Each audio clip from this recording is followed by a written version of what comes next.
ಅಧ್ಯಾಯ 3 ಮತ್ತು 4 ಸಾಧ್ಯ ಸಾಧನಾದಿಗಳ ವಿಚಾರ ಹಾಗೂ ಶ್ರವಣ, ಕೀರ್ತನ, ಮನನ ಈ ಸಾಧನೆಗಳ ಶ್ರೇಷ್ಠತೆಯ ಪ್ರತಿಪಾದನೆ. ಶ್ರೀ ವ್ಯಾಸರು ಹೇಳುತ್ತಾರೆ, ಸೂತ ಪುರಾಣಿಕರ ಈ ಮಾತನ್ನು ಕೇಳಿ ಆ ಎಲ್ಲ ಮಹರ್ಷಿಗಳು ಹೇಳಿದರು, ಈಗ ತಾವು ವೇದಾಂತ ಸಾರ ಸರ್ವಸ್ವರೂಪವಾದ ಅದ್ಭುತ ಶಿವಪುರಾಣದ ಕಥೆಯನ್ನು ನಮಗೆ ಹೇಳಿರಿ. ಶ್ರೀ ಸೂತ ಪುರಾಣಿಕರು ಹೇಳಿದರು, ತಾವೆಲ್ಲ ಮಹರ್ಷಿಗಳು ರೋಗ ಶೋಕರಹಿತವಾದ ಕಲ್ಯಾಣಮಯ ಭಗವಾನ್ ಶಿವನನ್ನು ಸ್ಮರಿಸಿ ವೇದದ ಸಾರ ತತ್ವದಿಂದ ಪ್ರಕಟಗೊಂಡ ಪುರಾಣ ಶ್ರೇಷ್ಠವಾದ ಶಿವಪುರಾಣದ ಕಥೆಯನ್ನು ಕೇಳಿರಿ. ಶಿವಪುರಾಣದಲ್ಲಿ ಭಕ್ತಿ, ಜ್ಞಾನ, ವೈರಾಗ್ಯ ಈ ಮೂರನ್ನು ಆಧಾರದಿಂದ ಹಾಡಲಾಗಿದೆ ಮತ್ತು ವೇದಾಂತ ವೇದ್ಯ ಸದ್ವಸ್ತುವನ್ನು ವಿಶೇಷ ರೂಪದಿಂದ ವರ್ಣಿಸಲಾಗಿದೆ. ಈ ವರ್ತಮಾನ ಕಲ್ಪದಲ್ಲಿ ಸೃಷ್ಟಿಕರ್ಮವು ಪ್ರಾರಂಭವಾದಾಗ 6 ಕುಲಗಳ ಮಹರ್ಷಿಗಳು ಪರಸ್ಪರ ವಾದ ವಿವಾದವನ್ನು ಮಾಡುತ್ತಾ ಹೇಳತೊಡಗಿದರು, ಇಂತಹ ವಸ್ತು ಎಲ್ಲಕ್ಕಿಂತ ಉತ್ಕೃಷ್ಟವಾಗಿದೆ ಮತ್ತು ಇಂತಹ ವಸ್ತು ಇಲ್ಲ. ಅವರ ಈ ವಿವಾದವು ಅತ್ಯಂತ ಮಹಾನ್ ರೂಪವನ್ನು ಧರಿಸಿತು. ಆಗ ಅವರೆಲ್ಲರೂ ತಮ್ಮ ಸಂದೇಹವನ್ನು ಪರಿಹರಿಸಿಕೊಳ್ಳಲು ಸೃಷ್ಟಿಕರ್ತನಾದ ಅವಿನಾಶಿ ಬ್ರಹ್ಮದೇವರ ಬಳಿಗೆ ಹೋಗಿ ಕೈ ಜೋಡಿಸಿಕೊಂಡು ವಿನಮ್ರ ವಾಣಿಯಿಂದ ವಿನಂತಿಸಿಕೊಂಡರು, ಸ್ವಾಮಿ, ತಾವು ಸಮಸ್ತ ಜಗತ್ತನ್ನು ಧರಿಸಿ ಪೋಷಿಸುವವರಾಗಿದ್ದೀರಿ. ಎಲ್ಲ ಕಾರಣಗಳಿಗೂ ಮಹಾಕಾರಣರಾಗಿರುವಿರಿ. ಸಮಸ್ತ ತತ್ವಗಳಿಂದ ಅತೀತವಾದ ಪರಾತ್ಪರ ಪುರಾಣ ಪುರುಷನು ಯಾರು ಎಂಬುದನ್ನು ನಿಮ್ಮಿಂದ ತಿಳಿಯಲು ಇಚ್ಛಿಸುತ್ತಿದ್ದೇವೆ. ಬ್ರಹ್ಮದೇವರು ಹೇಳಿದರು, ಮನಸ್ಸಿನ ಸಹಿತ ವಾಣಿಯು ಯಾರನ್ನು ಪಡೆಯದೆ ಮರಳುತ್ತದೆಯೋ, ಯಾರಿಂದ ಬ್ರಹ್ಮ, ವಿಷ್ಣು, ರುದ್ರ ಮತ್ತು ಇಂದ್ರಾದಿಗಳಿಂದ ಕೂಡಿದ ಸಮಸ್ತ ಜಗತ್ತು ಎಲ್ಲ ಪ್ರಾಣಿಗಳು ಇಂದ್ರಿಯಗಳೊಂದಿಗೆ ಮೊಟ್ಟ ಮೊದಲಿಗೆ ಪ್ರಕಟವಾಯಿತೋ, ಸರ್ವಜ್ಞನಾದ ಅವನೇ ದೇವ ಮಹಾದೇವನೇ ಸಂಪೂರ್ಣ ಜಗತ್ತಿನ ಸ್ವಾಮಿಯಾಗಿರುವನು. ಅವನೇ ಎಲ್ಲಕ್ಕಿಂತ ಉತ್ಕೃಷ್ಟನಾಗಿರುವನು. ಭಕ್ತಿಯಿಂದಲೇ ಅವನ ಸಾಕ್ಷಾತ್ಕಾರವಾಗುತ್ತದೆ. ಬೇರೆ ಯಾವುದೇ ಉಪಾಯದಿಂದ ಎಲ್ಲಿಯೂ ಅವನ ದರ್ಶನವಾಗುವುದಿಲ್ಲ. ವಿಧಿ, ಹರಿ, ಹರ ಹಾಗೂ ಇತರ ದೇವೇಶ್ವರರು ಸದಾಕಾಲ ಉತ್ತಮ ಭಕ್ತಿಯಿಂದ ಅವನನ್ನು ದರ್ಶಿಸಲು ಬಯಸುತ್ತಾರೆ. ಭಗವಾನ್ ಶಿವನಲ್ಲಿ ಭಕ್ತಿ ಉಂಟಾಗುವುದರಿಂದ ಮನುಷ್ಯನು ಸಂಸಾರ ಬಂಧನದಿಂದ ಮುಕ್ತನಾಗಿ ಹೋಗುತ್ತಾನೆ. ವೃಕ್ಷ ಬೀಜ ನ್ಯಾಯದಂತೆ ದೇವರ ಕೃಪಾಪ್ರಸಾದದಿಂದ ಅವನಲ್ಲಿ ಭಕ್ತಿ ಉಂಟಾಗುತ್ತದೆ ಮತ್ತು ಭಕ್ತಿಯಿಂದ ದೇವರ ಕೃಪಾಪ್ರಸಾದ ಪ್ರಾಪ್ತವಾಗುತ್ತದೆ. ಅದಕ್ಕಾಗಿ ಬ್ರಹ್ಮರ್ಷಿಗಳಾದ ನೀವೆಲ್ಲರೂ ಭಗವಾನ್ ಶಂಕರನ ಕೃಪಾಪ್ರಸಾದವನ್ನು ಪಡೆಯಲು ಭೂಲೋಕಕ್ಕೆ ಹೋಗಿ ಅಲ್ಲಿ ಸಾವಿರಾರು ವರ್ಷಗಳವರೆಗೆ ನಡೆಯುವ ಒಂದು ವಿಶಾಲವಾದ ಯಜ್ಞವನ್ನು ಆಯೋಜಿಸಿರಿ. ಈ ಯಜ್ಞಪತಿ ಭಗವಾನ್ ಶಿವನ ಕೃಪೆಯಿಂದಲೇ ವೇದೋಕ್ತ ವಿದ್ಯೆಯ ಸಾರಭೂತವಾದ ಸಾಧ್ಯ ಸಾಧನೆಯ ಜ್ಞಾನವು ಉಂಟಾಗುವುದು. ಶಿವಪದದ ಪ್ರಾಪ್ತಿಯೇ ಸಾಧ್ಯವಾಗಿದೆ. ಅವನ ಸೇವೆಯೇ ಸಾಧನೆಯಾಗಿದೆ. ಅವನ ಪ್ರಸಾದದಿಂದ ನಿತ್ಯ ನೈಮಿತ್ತಿಕ ಮೊದಲಾದ ಫಲಗಳಿಂದ ನಿಸ್ಪೃಹನಾಗುವವನೇ ಸಾಧಕನಾಗಿದ್ದಾನೆ. ವೇದೋಕ್ತ ಕರ್ಮಗಳನ್ನು ಅನುಷ್ಠಾನ ಮಾಡಿ ಅದರ ಮಹಾನ್ ಫಲವನ್ನು ಭಗವಾನ್ ಶಿವನ ಚರಣಗಳಲ್ಲಿ ಅರ್ಪಿಸುವುದೇ ಪರಮೇಶ್ವರ ಪದದ ಪ್ರಾಪ್ತಿಯಾಗಿದೆ. ಅದೇ ಸಾಲೋಕ್ಯ ಮೊದಲಾದ ಕ್ರಮದಿಂದ ದೊರೆಯುವ ಮುಕ್ತಿಯಾಗಿದೆ. ಆಯಾಯ ಮನುಷ್ಯರ ಭಕ್ತಿಗನುಸಾರವಾಗಿ ಅವರೆಲ್ಲರಿಗೂ ಉತ್ತಮ ಫಲದ ಪ್ರಾಪ್ತಿಯಾಗುತ್ತದೆ. ಆ ಭಕ್ತಿಯ ಸಾಧನೆಗಳು ಅನೇಕವಿದ್ದು ಅವನು ಸಾಕ್ಷಾತ್ ಮಹೇಶ್ವರನೇ ಪ್ರತಿಪಾದಿಸಿರುವನು. ಅವುಗಳಲ್ಲಿ ಸಾರಭೂತ ಸಾಧನೆಯನ್ನು ಸಂಕ್ಷಿಪ್ತವಾಗಿ ನಾನು ಹೇಳುತ್ತೇನೆ.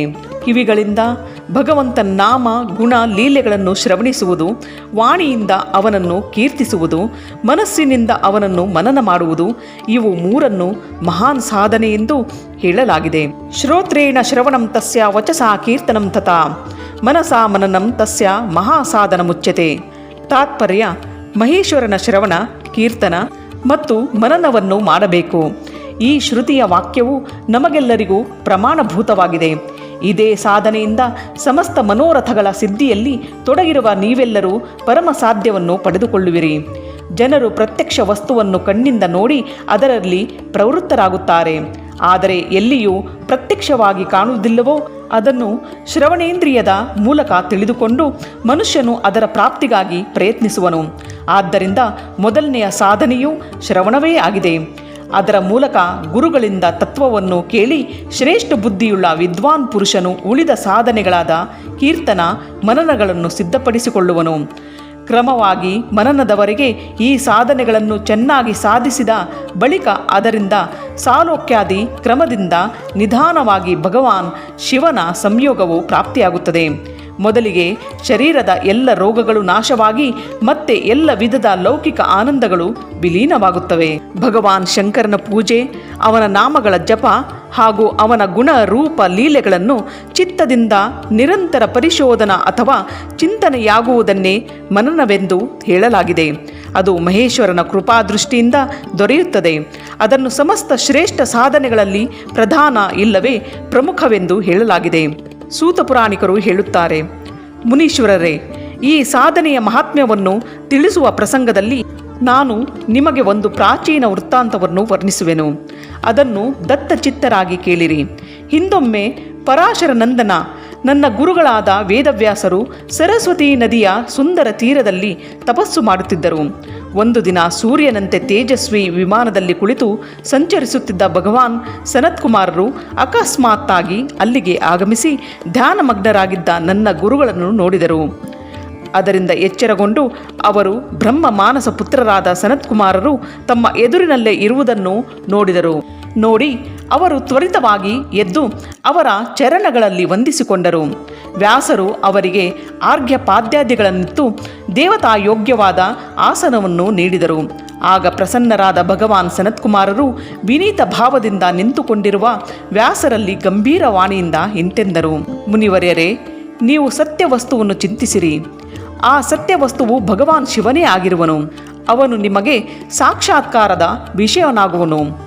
ಭಗವಾನ್ ಶಂಕರನ ಶ್ರವಣ, ಕೀರ್ತನ, ಮನನ ಇವು 3 ಮಹತ್ತರ ಸಾಧನಗಳೆಂದು ಹೇಳಲಾಗಿದೆ. ಇವು 3 ವೇದ ಸಮ್ಮತವೇ ಆಗಿದೆ. ಹಿಂದೆ ನಾನು ಬೇರೆ ಬೇರೆ ಸಾಧನೆಗಳ ಸಂಭ್ರಮದಲ್ಲಿ ಬಿದ್ದು ತಿರುಗಾಡುತ್ತಾ ಮಂದರಾಚಲಕ್ಕೆ ಹೋಗಿ ಅಲ್ಲಿ ತಪಸ್ಸಿನಲ್ಲಿ ತೊಡಗಿದೆನು. ಅನಂತರ ಮಹೇಶ್ವರ ಶಿವನ ಅಪ್ಪಣೆಯಂತೆ ಭಗವಾನ್ ನಂದಿಕೇಶ್ವರರು ಅಲ್ಲಿಗೆ ಬಂದರು. ಅವರಿಗೆ ನನ್ನ ಮೇಲೆ ಅತ್ಯಂತ ದಯೆಯಿತ್ತು. ಅವರು ಎಲ್ಲರ ಸಾಕ್ಷಿಯೂ ಶಿವಗಣಗಳ ಒಡೆಯರೂ ಆದ ಭಗವಾನ್ ನಂದಿಕೇಶ್ವರರು ಸ್ನೇಹಪೂರ್ವಕ ಮುಕ್ತಿಯ ಉತ್ತಮ ಸಾಧನೆಯನ್ನು ನನಗೆ ಹೇಳುತ್ತಾ, ಭಗವಾನ್ ಶಂಕರನ ಶ್ರವಣ, ಕೀರ್ತನ, ಮನನ ಇವು 3 ಸಾಧನೆಗಳು ವೇದ ಸಮ್ಮತವಾಗಿರುವವು ಮತ್ತು ಮುಕ್ತಿಯ ಸಾಕ್ಷಾತ್ ಕಾರಣವಾಗಿವೆ. ಇದನ್ನು ಸ್ವತಃ ಭಗವಾನ್ ಶಿವನೇ ನನಗೆ ಹೇಳಿರುವನು ಎಂದು ತಿಳಿಸಿದರು. ಆದ್ದರಿಂದ ಬ್ರಹ್ಮರ್ಷಿಯೇ, ನೀವು ಶ್ರವಣಾದಿ 3 ಸಾಧನೆಗಳನ್ನು ಅನುಷ್ಠಾನ ಮಾಡಿರಿ. ಹೀಗೆ ಪದೇ ಪದೇ ವ್ಯಾಸರಲ್ಲಿ ಹೇಳಿ ಅನುಯಾಯಿಗಳೊಂದಿಗೆ ಬ್ರಹ್ಮಪುತ್ರ ಸನತ್ಕುಮಾರರು ಪರಮ ಸುಂದರ ಬ್ರಹ್ಮಧಾಮಕ್ಕೆ ತೆರಳಿದರು. ಹೀಗೆ ಹಿಂದಿನ ಈ ಉತ್ತಮ ವೃತ್ತಾಂತವನ್ನು ನಾನು ಸಂಕ್ಷೇಪವಾಗಿ ವರ್ಣಿಸಿರುವೆನು. ಋಷಿಗಳು ಕೇಳಿದರು, ಸೂತ ಪುರಾಣಿಕರೇ, ಶ್ರವಣಾದಿ 3 ಸಾಧನೆಗಳನ್ನು ನೀವು ಮುಕ್ತಿಯ ಉಪಾಯವೆಂದು ಹೇಳಿದಿರಿ.